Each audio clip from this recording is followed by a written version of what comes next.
Сәлем достар, арнама қош келіпсіздер. Біз бүгін котлет дайындайтын боламыз. Бізге ең алдымен тартылған 200 грамм ет керек болады. Содан соң орташа көлемдегі пиязды үккіштен өткізіп дайындап алдым. Мен содан соң картоп қостым. Картопты ең алдымен қырғыштан өткізіп, суын бөлек сығып, құрғақ күйінде қолмен сығып қосып алдым. Содан соң қатып қалған нанға кішігірім сүт қосып, жібітіп қосып алдым. Содан соң специяларын салдым. Тұз, қызыл бұрыш, паприка, немесе кориандр қоссаңыздар болады. Осылардың барлығын қосып алдым.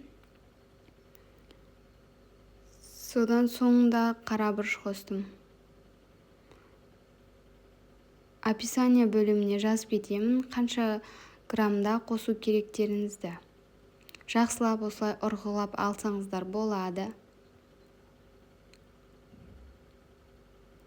Мұжып ұрғылап алдым. Одан соң салат мен фольганы домалық ыдыс ретінде пайдаландым.